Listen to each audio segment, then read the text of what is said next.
Okay, now that we have a singly linked list somewhat set up, I want to go into how we set up our unit tests.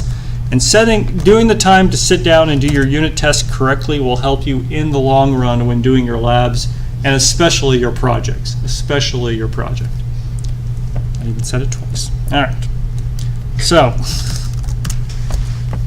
it looks like I already have a couple of tests. We have an append test and an equal test, an insert test, and a remove test. All right.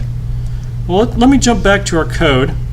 And before I can start testing it, I need to be able to actually get a value at a certain point so I can actually test if that value is correct or not. And there should be a get function in here somewhere. Oh, we have this operator function right here. Retrieves the element at position pose. Perfect.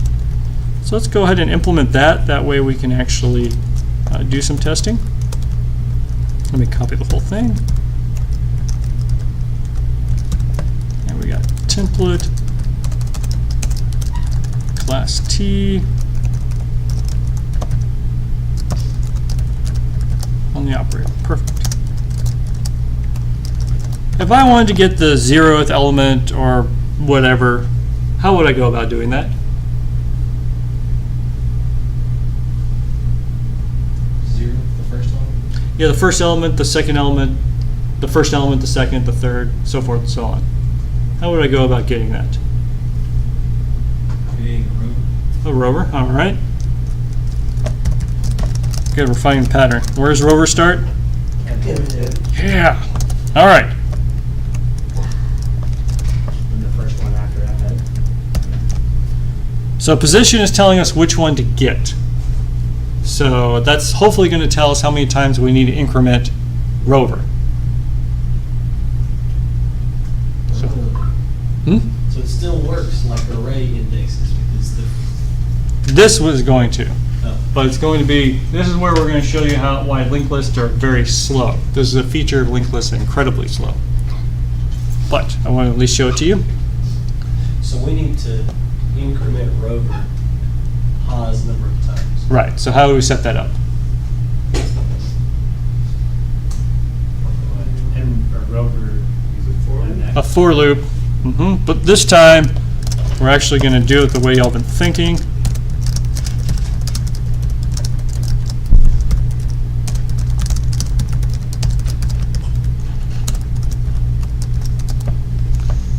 So it's going to increment rover pause number of times. Then what do? We return, rover. not rover,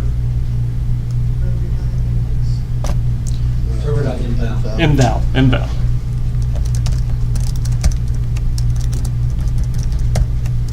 Okay.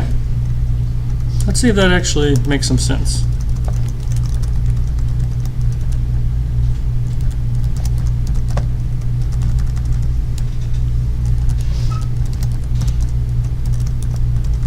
And we'll do 2 as well.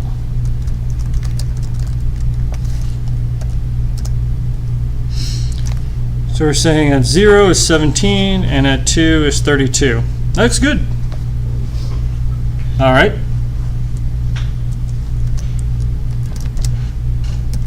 What is the big O of this operation? N? And yeah, depending on pose, because it has to increment pose number of times. What is this? What would be this operation on an array?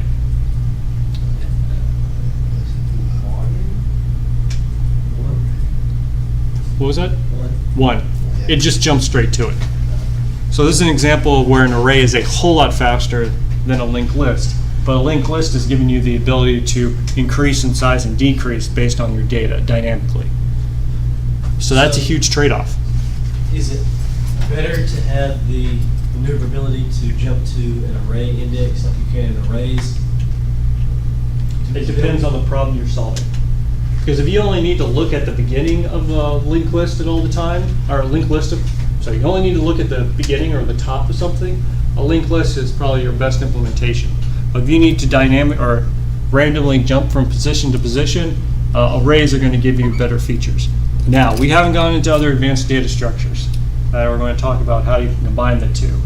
But this is the first thing to show you that, look, in data structures, there's no clear-cut one way wins out of everything else. kind of have to evaluate what you have. Okay. The point of this, though, is now we have a way to set up our tests. So tab new, let's set up our tests, append test, and let's go ahead and create our integers. We'll call it SL. Oops, forgot my semicolon. SL.append. We'll append 17. And now we can do TS assert equals. So sub 0 is 17. That way we can test that at least appending one element to it works just fine, and then we can make our append test. And we have not done that, so let me get rid of that. And our test is okay. All right, so this just flat out tests appending one element to the linked list. What would be another good test case if we want to make sure that append is working? First one, we append one thing and make sure it's there. What should be the next one? Append a couple of things. Let's append a couple of things.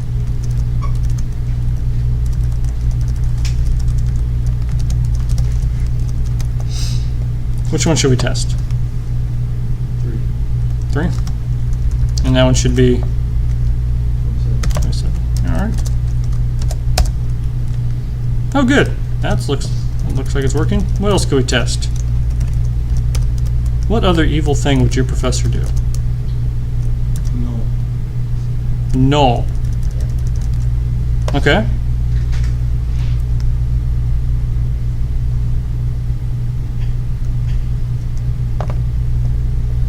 What do you mean null? Could you assert that 4 was null? Oh, like sub 4 is null? That? Whew. Let's see what that does. Oh, it's gonna fail. Yeah. Oops. Hold on. We have to call it a different test. Test 3. Here we go. Ah, seg fault. Why was that a seg fault? So we did find an error. This is good. What's a seg fault here? This 4 is not what initialized. Right. So should you be able to do this? No. Fortunately, by our specifications, I just allow it. So let's go ahead and move that back.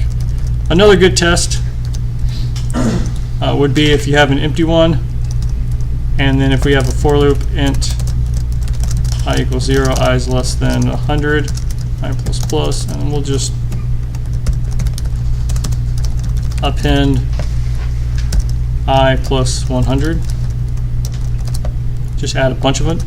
And then what's another great test right after that is TS assert equals SL sub I, comma, I plus 100. It'll take forever.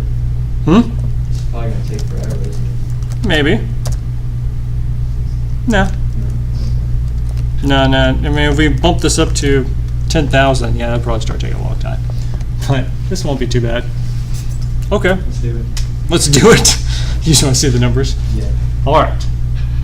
Why is this useful?